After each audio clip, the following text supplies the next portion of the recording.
بسم اللہ الرحمن الرحیم۔ روحانی پرواز میں ہم آپ کو خوش آمدید کہتے ہیں۔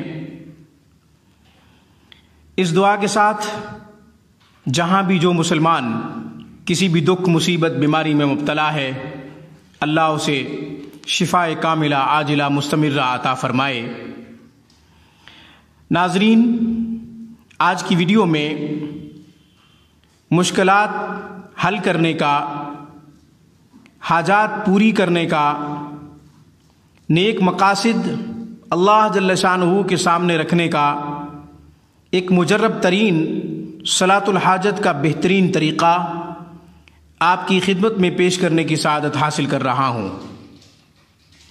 ناظرین، انبیاء علیہم الصلاۃ والتسلیمات کا جو شیوا رہا ہے، ان کی جو مبارک سنت مطالعے اور جستجو کے بعد ہمیں معلوم ہوتی ہے، وہ یہ کہ جب بھی انہیں کوئی مشکل پیش آئی، جب بھی انہیں کوئی دکھ پہنچا، غم پہنچا، مصیبت پہنچی یا کسی آزمائش میں مبتلا ہوئے، انہوں نے اللہ کی طرف رجوع کیا۔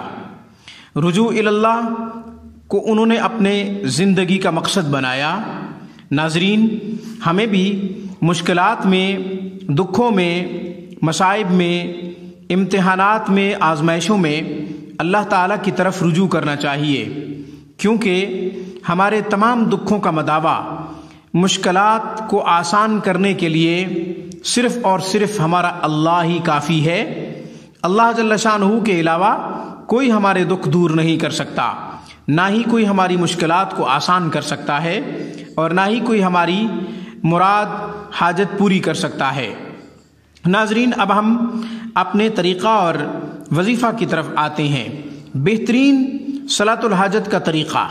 ناظرین، بعد نماز عشاء صلاۃ الحاجت اس طرح پڑھیں: 2 رکعت نماز نفل صلاۃ الحاجت کی نیت کریں۔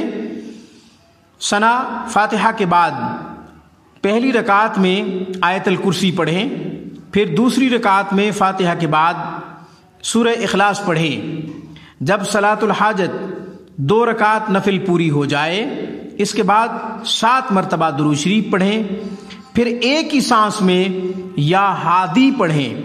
جتنی مرتبہ پڑھا جائے، 21 مرتبہ، 40 مرتبہ، 60 مرتبہ، 50 مرتبہ، ایک دفعہ ایک سانس میں آپ نے یا ہادی پڑھنا ہے۔